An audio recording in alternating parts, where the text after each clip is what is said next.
Grandiflora Services is a full-service tree company. Grandiflora is actually the Latin name for the southern magnolia, grand flower.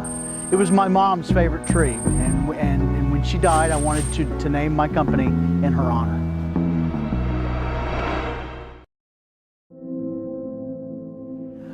At Grandiflora Services, we adhere to the ANSI standards. ANSI stands for American National Standards Institute, and they write standards for all kinds of things, including tree care.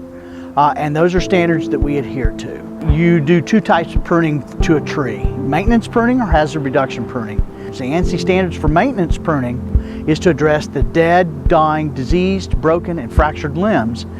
So he's going to go up there, and he made a good clean cut where a limb had broken, and then he was going out on the end of the branches and getting some dead wood that was out over the roof of the house.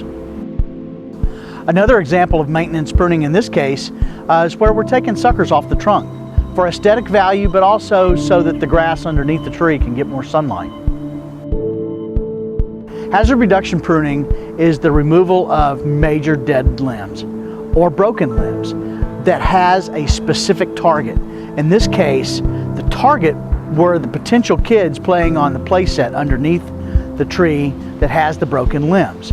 And so we're going to go up and we're going to get those big dead limbs or broken limbs out of that tree so that the limbs don't fall out, hit the playset, or even worse, hit a child while they're playing on the playset. A lot of times I'll have somebody call me and say, "Hey Ed, what's wrong with my tree?" And I'll come out and look at them and show the very small traces of sawdust. That is actually evidence of hardwood borers. And hardwood borers attack a tree that's under a lot of stress. That particular tree had been hit by lightning in the past. The borers have attacked the tree and it's survival of the fittest, to kill the weak to make room for the strong. In this particular case, this tree is most likely going to be succumbed to by the borers, and we're going to have to take it down next week.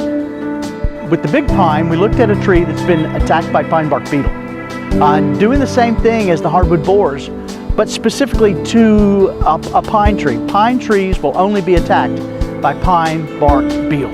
And in this particular case, this tree is still alive, technically, but it's also one that's going to have to be taken down next week because the pine beetles have basically killed the tree. The forest of Southeast Texas 100 years ago were made up of longleaf pines. It's a great tree to plant. When you lose a tree, I always recommend that you replant.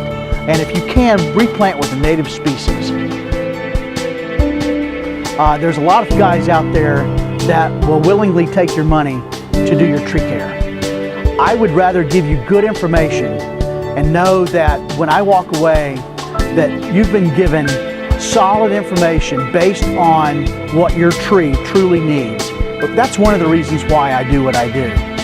It's kind of like the Lorax of Dr. Seuss, where he says, "We speak for the trees have no tongues."